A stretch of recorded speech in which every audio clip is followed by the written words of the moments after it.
Hello, welcome to my craft room. My name is Deanna Gonzalez, and I just wanted to show you just something fun that I'm doing for Christmas for my sister-in-law. But I wanted to show you the Close to My Heart company has these really great My Creation boxes that are great for cards. There's this one, and this doesn't quite hold my basic, 5.5 by 4 1/4 cards, but I just made them a little bit smaller and it works out just great. Or they have this larger box that I already decorated, and it does happen to hold a bunch of the regular sized cards.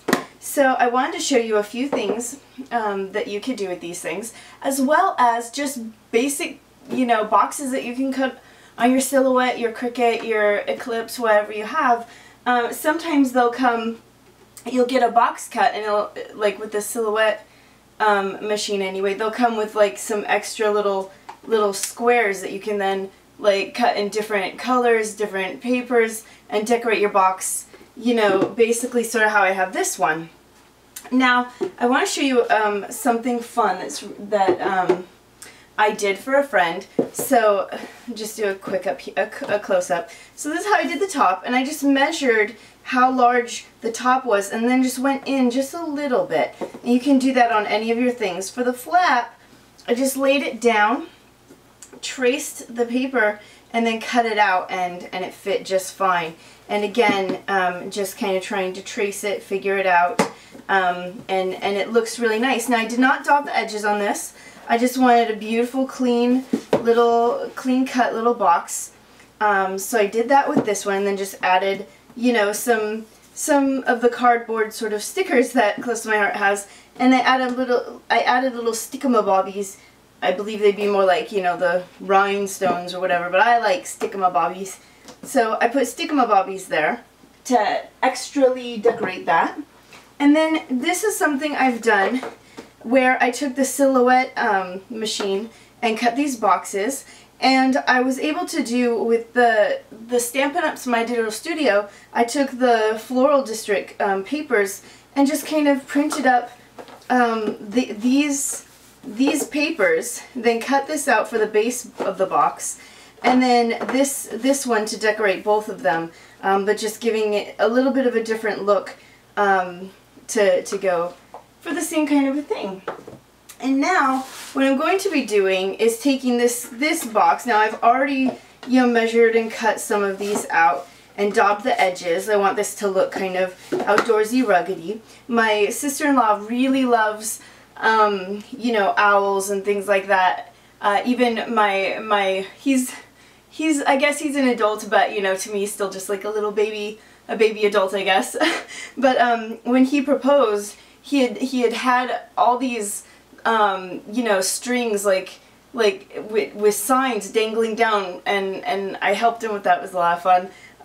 But they had like frames with like the birds and just beautiful things that are very much outdoorsy like they are, and then he had the engagement ring hanging on one of the strings. It was all encased in this gorgeous tree where you can actually go into the tree and see and have a little bit of space, and then it was just really beautiful. So they've only been married a year now. With this December, this is their first year anniversary.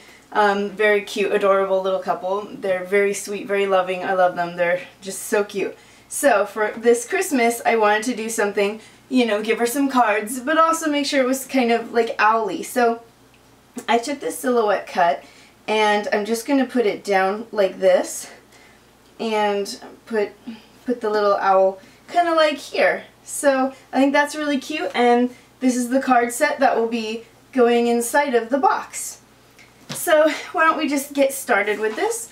As I said, I just took a ruler and measured everything out, and you can decide if you want a little bit more space in between or a little less. These have little magnets, so even when decorating, it still works, so that's kind of nice.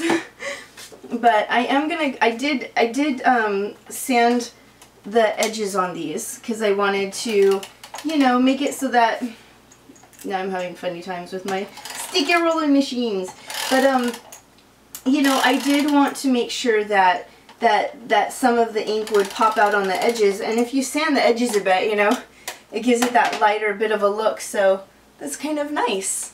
And I'll be getting my spaghetti stick because, you know, I mean, obviously we all think about going to the food pantry when we're about to go glue something, right? But I do find that it's so much easier to be able to not glob too much on this way, as well as, you know, I don't have to stick a pin inside of it every time trying to open the passageway because it got all stuck and everything.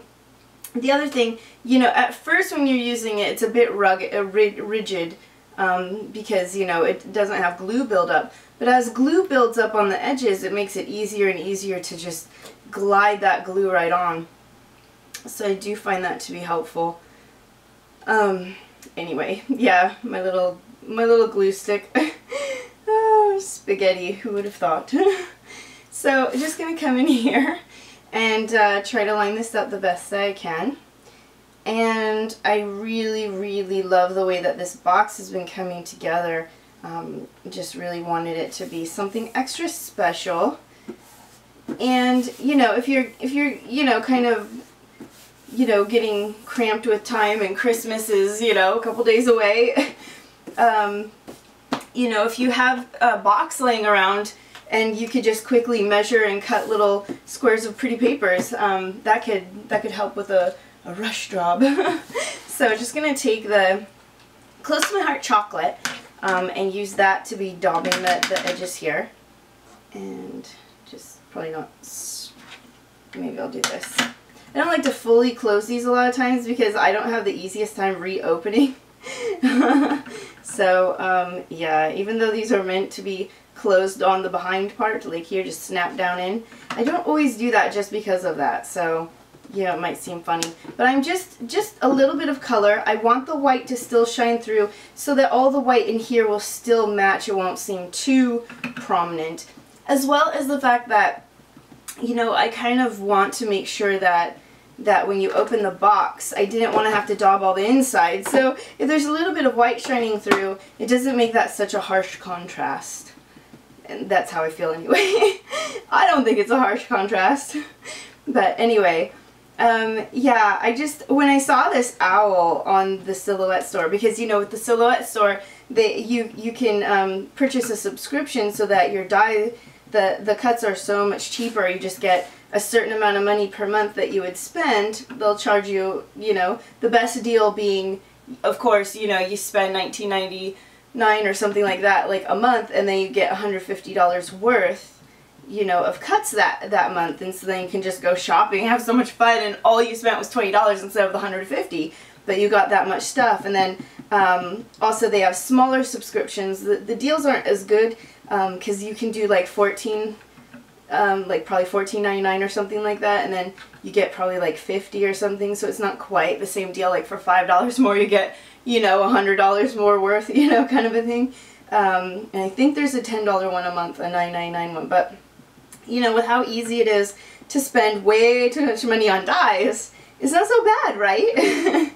And I always see it this way. It's like, even though I keep buying, you know, the Sizzix, like the embossing folders especially, and some of the Thinlits and stuff, for the most part, if I find something that I can use on one of the dyes, the die cutting machines, it's always like, well, you know, if I buy the one shape, you know, with Sizzix, it's gonna be about 40 bucks, or I could buy this one shape for 99 cents. So obviously I have my own little ways of justifying it, but anyway, so here we've got the daubed edges.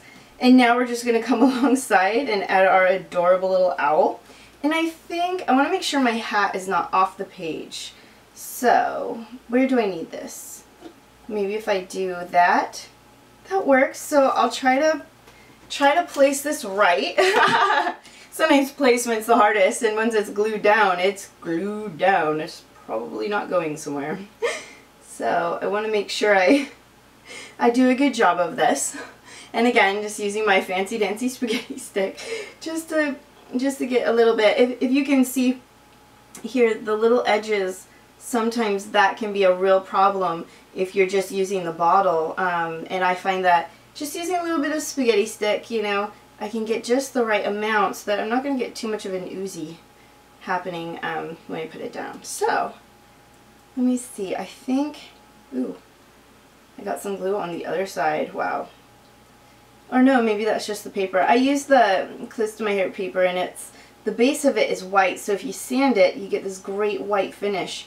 Sometimes when you die cut, you also get a bit of a white on the edges there. So I'm just going to make sure that there's nothing oozing out. And if there was, which there isn't this time, you can always use the Gooby Goni bits and just kind of like rub the edges. Sometimes that works and sometimes it doesn't. Depends on how much is on there and what kind of rubbing happens. But sometimes it works for me and sometimes it doesn't. So yeah, great, right? Let me just tell you how sometimes it works and sometimes it won't. So because this stuff dries super fast, I am going to go ahead and use just for the larger parts of this, not on the edges, because I don't want any swoopy things to happen, because sometimes this stuff will ooze out and it's harder to get off sometimes for me, and if I do that, then it kind of like just shines like there's no tomorrow. It's gorgeous, but if you're doing the edges, you don't really want that to happen. So I'm going to go ahead and still, just to make sure I don't have any kind of like, you know, edges kind of poking up and easily popping off, I'm going to go ahead and do this. And I had thought about, if you put liquid glass down and you let it just kind of sit and dry, it has this gorgeous glaze that happens. And I had thought about putting that on the owl's eyes, but I decided it just looks so cute the way it was and I didn't want to distract, so I left it alone. But I might try that some other time, but for right now, we're just going to go for the cute little guy, just the way he is. So, I'm just going to come in here, put my little owl down. How cute are you, little owl? And there we go. Just going to press firmly so he feels secure and not like he's going to fall off the branch. There we go. And now, I can just go ahead and put my little card set in here that matches, and voila! Done! So I hope you, excuse me, sorry, I have an itchy throat. I don't think I'm sick, but just like I need my tea. Usually I have my tea time, you know, right away, but when I do videos I don't usually get to have my tea time in time, so just feeling a little like, I need a pot of tea. So anyway, I hope you like this cute little box. I hope Rachel loves this cute little box. I think it's adorable. But anyway, so here's just a fun idea for just decorating Christmas boxes, Christmas boxes, fun boxes, gift boxes, anything you want. So anyway, yes, I hope you like this. I hope you're gonna have a fantastic Christmas this year. I hope you're looking forward to it. I know it can be a bit, you know, hectic with everything, and if Christmas is at your house, then there's all the crazy, you know, getting ready for that. So hopefully you'll be able to relax and enjoy soon and just enjoy being with family. So, and friends, of course, if you get to be with friends. So anyway, take care, have a great, safe, and very fun holiday season, and please come by and see what else we're going to be doing this year. So thank you, have a great day, goodbye.